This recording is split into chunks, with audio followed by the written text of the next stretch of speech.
Bom dia, são 8 horas e 15 minutos, sexta-feira, 4 de outubro. Esta é a TV Senado, eu sou André Ricardo e você assiste agora ao Senado em Dia. Empregados domésticos e trabalhadores rurais podem ter direito a abono do PIS/PASEP. Veja o balanço das principais votações desta semana no Senado. Projeto proíbe jogos de azar também pela internet. E TV Senado resgata o programa Diários da Constituinte.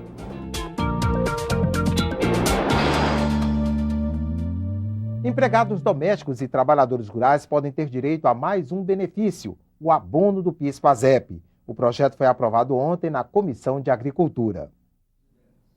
O projeto de lei aprovado pela Comissão de Agricultura estende o abono salário para funcionários de pessoas físicas, como os domésticos e trabalhadores rurais. Caso se torne lei, cerca de 8 milhões de pessoas terão direito à renda extra anual de um salário mínimo. Atualmente, mais de 16 milhões de trabalhadores brasileiros sacam todo ano o abono. O benefício é concedido a pessoas com renda de até 2 salários mínimos cadastradas há 5 anos no PIS ou no PASEP. Também é preciso ter sido empregado com carteira assinada por pelo menos 30 dias no ano anterior. Eu acho que é uma injustiça muito grande você tratar os empregados do campo, né, os trabalhadores rurais e os domésticos de forma diferenciada com o conjunto dos outros trabalhadores. A meu juízo, nós estamos fazendo justiça a esses trabalhadores. Para custear o abono, a proposta prevê que o empregador recolha mensalmente a contribuição de 0,65% sobre o salário pago. O projeto segue agora para a Comissão de Assuntos Sociais. Veja agora o balanço das principais votações desta semana no Senado. Quem traz as informações é o coordenador da Agência Senado, Marco Antônio Reis. Esta semana, o plenário do Senado votou 2 medidas provisórias.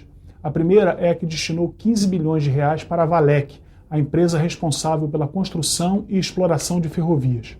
O dinheiro será usado para aumentar o capital da empresa e para viabilizar sua participação nas concessões de ferrovias. A Valec terá que comprar periodicamente do concessionário toda a capacidade operacional, que depois seria revendida aos usuários do transporte de cargas.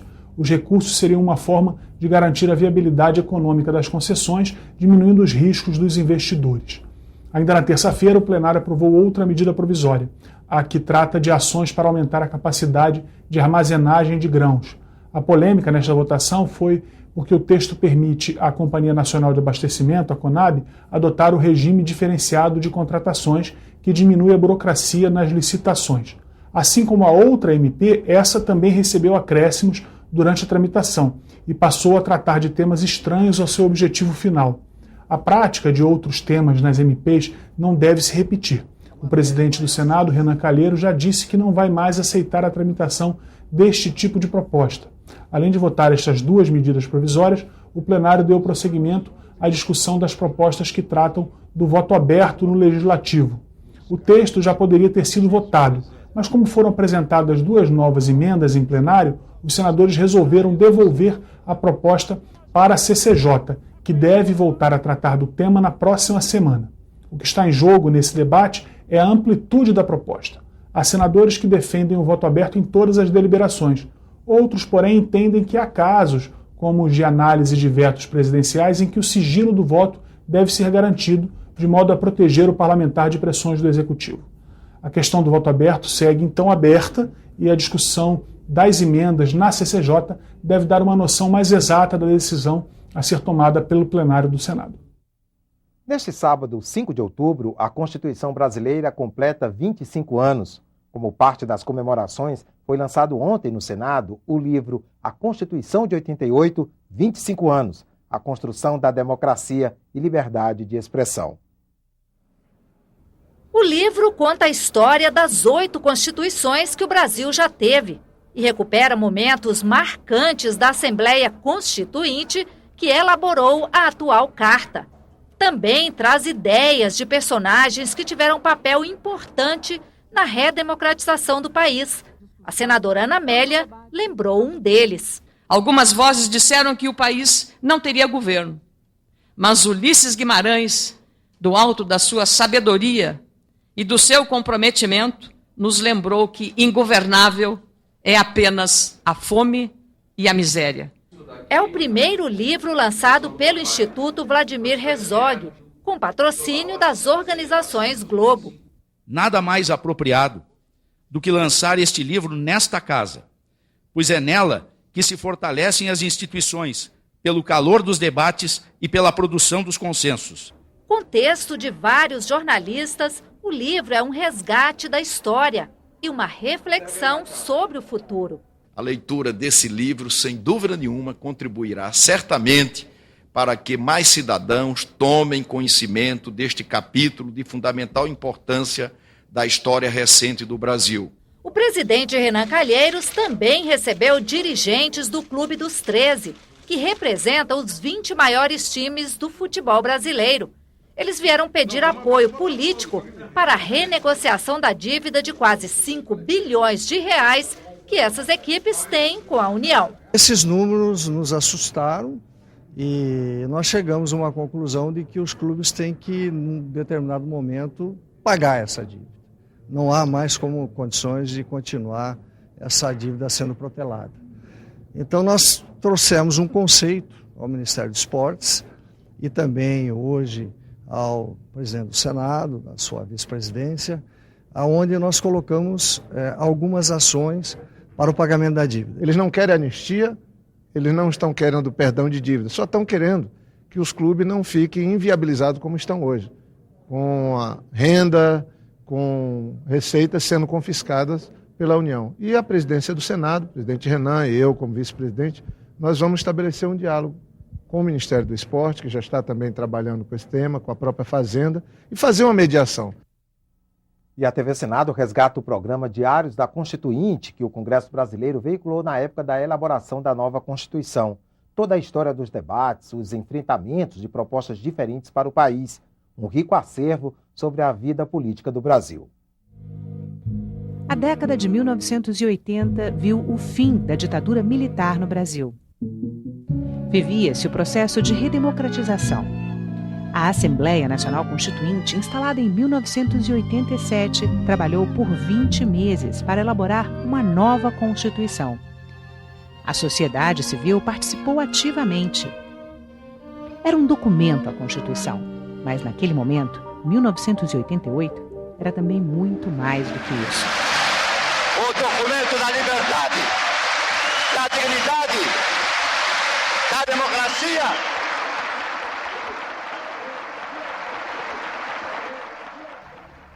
Um pequeno noticiário veiculado em rede nacional de televisão acompanhou diariamente as atividades da Assembleia Nacional Constituinte. Qual foi a emenda que o senhor assinou agora? Reforma agrária, direito da mulher, o que vier. Por que a senhora vai assinar essa emenda aí? Pra gente escolher o presidente, né? Eu batalhei lá pelo SESC, né? Porque eu sou comerciária e estavam ameaçando de fechar o SESC lá, então eu batalhei para ajudar. Foi uma festa entrega hoje de mais de 2 milhões de assinaturas em mais de 20 propostas, que chegaram à Constituinte em caminhonetes e até em caminhões. A emenda popular é muito forte. Ela traz a legitimidade daquilo que o povo deseja. Ela torna a nossa Constituinte mais fidedigna, mais permanente aos anseios populares e vai ser vista com muito carinho. Nos diários da Constituinte é possível ver os debates mais importantes para a elaboração da Constituição de 1988. Esse acervo audiovisual mostra a mobilização popular na tentativa de conquistar direitos, os acordos de liderança quando não havia consenso e o conflito aberto de opiniões, aqui, neste plenário. Constituinte aprova a reforma agrária proposta por Bernardo Cabral. No começo da tarde, trabalhadores rurais ocuparam o corredor que dá acesso ao plenário e saudaram cada constituinte que passava com músicas e palmas pedindo a reforma agrária. O PFL, que não apresentou uma nova emenda para a reforma agrária, decidiu pedir destaque e votar em separado o parágrafo que permite a desapropriação de terras produtivas que não cumprirem sua função social. Temos que agir de forma tal que possamos evitar que as terras produtivas do país sejam passíveis de desapropriação. Falando a favor do texto, o senador Fernando Henrique Cardoso lembrou que ele era moderado, mas que era a única maneira de colocar a reforma agrária no texto constitucional. Custa-me dizer que o texto que ora nós vamos aprovar, e eu peço a aprovação desse texto, É um texto tão comedido, é um texto tão moderado, que dá até inveja àqueles que fizeram os textos anteriores. Falando contra, o deputado Bonifácio de Andrada disse que era preciso proteger a propriedade produtiva. Queremos defender a empresa rural produtiva e a propriedade rural produtiva, como queremos defender a empresa industrial urbana produtiva. A grande discussão passou a ser a votação do destaque em separado. O Centrão encaminhou requerimento pedindo a aprovação do destaque, para poder suprimir o parágrafo que permite a desapropriação da terra produtiva. Depois de muito debate, o requerimento passou por 398 votos contra 131. Com isto, as terras produtivas não podem ser desapropriadas, mesmo que não cumpram função social. Fica desapropriável aproximadamente 3/4 partes do território brasileiro. Apenas um pouco mais de 1/4 é agricultado no Brasil. Isto que decidiu-se ontem virtualmente afasta os latifúndios, produtivos ou não, do processo de desapropriação por interesse social.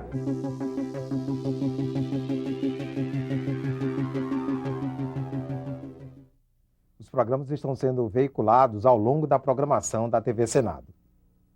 Um projeto do Senado prevê a proibição dos jogos de azar também pela internet. A matéria já foi aprovada pela Comissão de Ciência e Tecnologia e, se receber parecer favorável em outra comissão, vai direto para a análise da Câmara.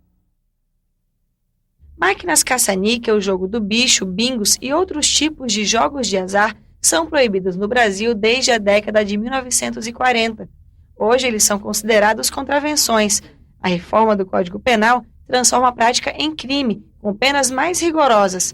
Mas nenhuma lei fala sobre a oferta dos jogos de azar pela internet, prática que vem se tornando cada vez mais comum.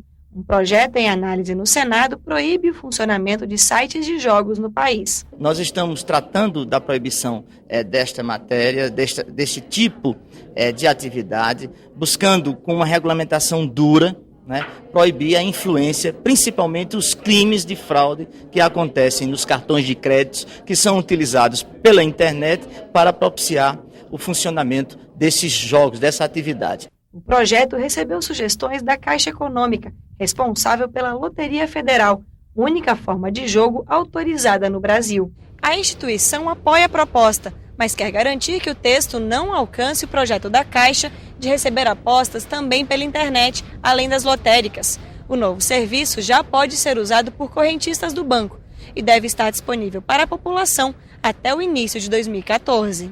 Hoje toda a tendência é que todos os processos migrem para os canais eletrônicos por conta da conveniência que o público acaba tendo com o uso desses canais, né? Quer dizer, a pessoa pode fazer suas apostas pelo tablet, pelo computador, pelo celular, então tem vários canais. A proposta tem apoio dos senadores, mas há dúvidas sobre a viabilidade de controlar sites de fora do Brasil, especialmente porque os jogos de azar são permitidos em vários países. Se houver tratado, você consegue realizar essa aplicação extraterritorial solicitando informações da empresa. Agora, se a atividade que a pessoa pratica é lícita, como é que você vai solicitar uma cooperação jurídica em matéria criminal se num lugar não há ilicitude penal e no outro há? Então, gera um conflito jurídico nesse sentido. Não basta só uma discussão envolvendo o que acontece aqui dentro. Nós podemos estabelecer aqui dentro regras, mas é importante, se a gente quer banir de uma vez por todas a estrutura de jogos de azar, nós temos que conversar com o resto do mundo. O Senado em Dia termina aqui. Daqui a pouco, às 9 horas, você assiste à sessão plenária não deliberativa. Enquanto isso, fique com a nossa programação.